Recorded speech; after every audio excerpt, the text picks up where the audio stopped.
بعد، ہم نے سورہ عبسہ وتولی شروع کیا تھا، جس کی 2 نشستیں ہماری ہو گئیں۔ تھوڑا سا اجمالی خاکہ، سورہ عبسہ وتولی یہ سورہ مکہ میں نازل ہوا، اور اس کے شروع میں ہی اللہ نے اپنے حبیب کو ارشاد فرمایا کہ جب ایک نابینا رسالت مآب کی بارگاہ میں آیا اور اس نے رسالت مآب سے کچھ بھلائیاں، کچھ نیکیاں سیکھنا چاہیں، اور محفل میں ایک موجود بندے نے اس کو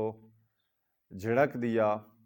تو اللہ تعالیٰ نے اپنے حبیب پہ قرآن کی یہ آیتیں نازل کیں کہ عبس وتولی ان جاءہ الاعمی وما یدریک لعلہ یزکی، کہ اے میرا حبیب، یہ جو نبینے کو جھڑک رہا ہے اسے تنبیہ کر دے اور اسے کہے کہ یہ کچھ سیکھنے آیا ہے، یعنی اس طرح مخاطب نہ ہو اور اس کی بات کو سنیں تاکہ یہ نصیحت حاصل کرے۔ ایک قصہ پھر اللہ تعالیٰ نے اسی سورہ مجید میں انسان کو جو خلق فرمایا اس کو بیان فرمایا کہ کیسے خلق ہوا۔ خلقہ من نطفۃ خلقہ فقدرہ، من نطفۃ خلقہ فقدرہ، کہ اللہ نے پانی کے قطرے سے انسان کو پیدا کیا، اور پھر وضاحت فرمائی کہ پانی کے قطرے سے پیدا کرنے کے بعد پھر اس کے لیے راستے ہموار کر دیے، راستے آسان کر دیے، اس کے زندگی کے جو اسباب تھے، اس کی زندگی گزارنے کے اسباب وہ بنا دیے، آسمان سے پانی برسایا، زمین کو شگافتہ کر کے باغات اور پھل اگائے، زیتون اور کھجور انسان کے لیے پیدا فرمائے، اور طرح طرح کے باغات اللہ نے انسان کے لیے پیدا فرمائے۔ اور اسی میں پھر اللہ نے کہا کہ انسان جو ہے وہ ناشکرا ہے، کہ اتنی نعمتیں اللہ نے انسان کے لیے نازل فرمائیں، لیکن پھر بھی انسان ان نعمتوں کا شکر ادا نہیں کرتا۔ یہ نعمتیں گنوانے کے بعد اب اگلی نشست میں جس آیت سے ہم ابتدا کرنے جا رہے ہیں، اس میں اللہ ارشاد فرما رہا ہے فَإِذَا جَاءَتِ الصَّاخَّةُ، یعنی یہ ناشکرا ہے، اس پہ یہ نعمتیں میں نے نازل کی ہیں، اس نے شکر نہیں کیا، تو کیا ہوگا کہ پھر ایک دن ایک آواز پیدا ہوگی جو اس کے کانوں کو پھاڑ دے گی۔ وَإِذَا جَاءَتِ الصَّاخَّةُ، یعنی ایک آواز پیدا ہوگی قیامت والے دن جو اس کے کانوں کو پھاڑ دے گی۔ یوم یفر المرء من اخیہ و امہ و ابیہ، یہ جب آواز پیدا ہوگی کان پھٹ جائیں گے، تو پھر اللہ نے اس محشر کے احوال کو بیان فرمایا کہ وہ منظر کیسا ہوگا وہاں پہ۔ تو اللہ ارشاد فرمایا وہ منظر ایسا ہوگا کہ جب اپنے پیارے قریبی رشتے انسان سے دور بھاگیں گے۔ یوم یفر المرء من اخیہ، کہ جب بھائی بھائی سے فرار کرے گا، وامہ وابیہ، اپنی ماں باپ سے انسان فرار کرتا ہوا نظر آئے گا، یعنی ماں باپ کا نہیں، ماں باپ کا بیٹا نہیں، اور والدین بیٹے کے نہیں، ایک دوسرے کو پہچان نہیں رہے۔ پھر فرمایا یہ رشتے پیارے ہوتے ہیں، بھائی کا رشتہ، بیٹے کا رشتہ، جی باپ کا رشتہ، ماں کا رشتہ، اور فرمایا وصاحبتہ وبنیہ، حتیٰ کہ وہ ان کی محبوب بیویاں کہ جن سے انسان محبت کرتا ہے وہ بھی اس دن انسان سے فرار کر رہی ہوں گی، انسان سے بھاگ رہی ہوں گی، وبنیہ، اور وہ اولاد کہ جس کے لیے انسان نہ حلال دیکھتا ہے نہ حرام، کسی چیز کی تمیز نہیں کرتا، تو وہ اولاد بھی انسان سے دور بھاگتی ہوئی نظر آئے گی، یعنی بیویاں دور بھاگتی ہوئی نظر آئیں گی، اولاد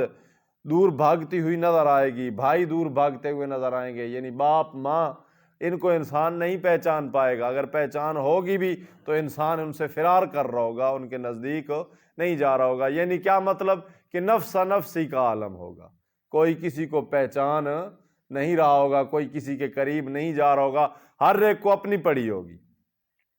ہر ایک انسان اپنی خواہش کے مطابق اپنے لیے سب کچھ کر رہا ہوگا، دوسروں کی اسے فکر نہیں ہوگی۔ یہاں تو فکر ہوتی ہے نا تھوڑی بہت، انسان بھائی کی فکر ہو جاتی ہے، ماں باپ کی فکر ہو جاتی ہے، بیوی اولاد کی فکر ہو جاتی ہے، لیکن وہاں پہ ایسا سنگین مرحلہ ہوگا کہ انسان کسی کے پاس نہیں جا رہا، اور کسی کی بھی انسان پوچھ نہیں رہا کسی سے کہ کیا احوال ہے اور کیا گزر رہی ہے، ہر ایک بندہ اپنے حالات میں اور پریشان گھوم رہا ہوگا۔ لِكُلِّ امْرِئٍ مِّنْهُمْ يَوْمَئِذٍ شَأْنٌ يُغْنِيهِ، اس دن ہر شخص اپنی نجات کی فکر میں ہوگا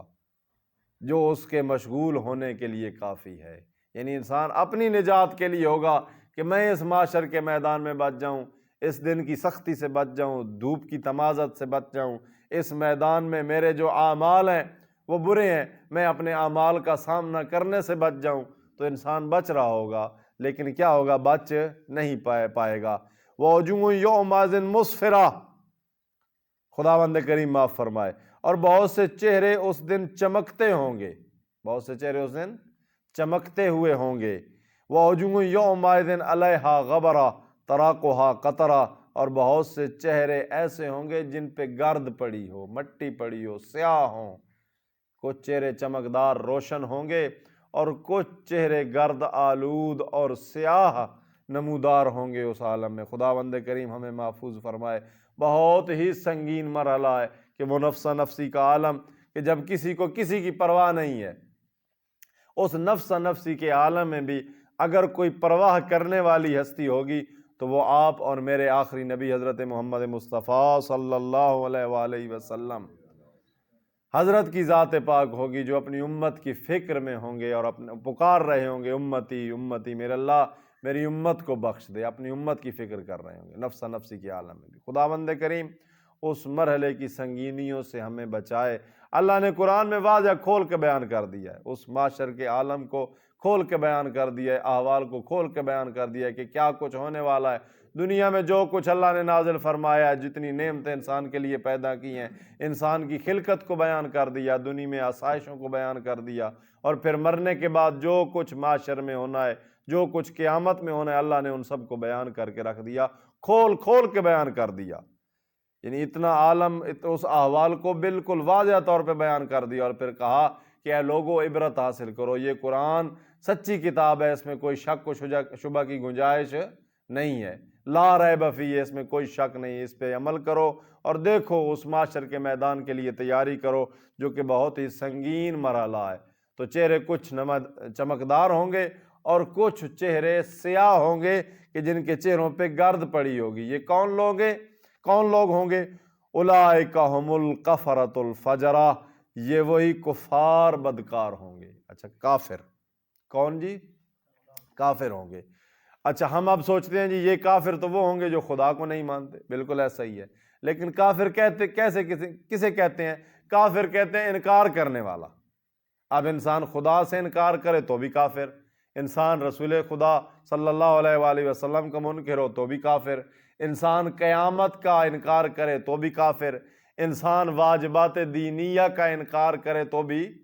کافر ہو جاتا ہے۔ نماز کو انسان خفیف سمجھے، انسان سمجھے کہ نماز ہے ہی نہیں، تو کافر ہو جاتا ہے نماز کا انکار کرنے والا۔ تو یہ چہرے ہوں گے جو نماز کا انکار کرنے والے تھے، جو احکامات دینیہ جن کو اللہ نے واجب قرار دیا تھا ان کے انکار کرنے والے تھے، جو رسول خدا کی رسالت کا انکار کرنے والے تھے، جو اللہ کی وحدانیت، قیامت، ملائکہ اور یوم الحشر کا انکار کرنے والے تھے۔ یہ وہ لوگ ہوں گے کہ جن کے چہرے سیاہ اور گرد آلود ہوں گے۔ وہ جو چمکدار اور درخشاں چہرے ہوں گے وہ صاحبان ایمان لوگوں کے ہوں گے، کہ جن کے ہاتھوں میں دامن ولایت محمد و اہل بیت محمد ہوگا، جنہوں نے نیک اعمال انجام دیے ہوں گے، ان کے چہرے چمکدار ہوں گے، اور جو کافر ہوں گے ان کے چہرے سیاہ اور گرد آلود ہوں گے۔ وآخر دعوانا ان الحمدللہ رب العالمین۔ خداوند کریم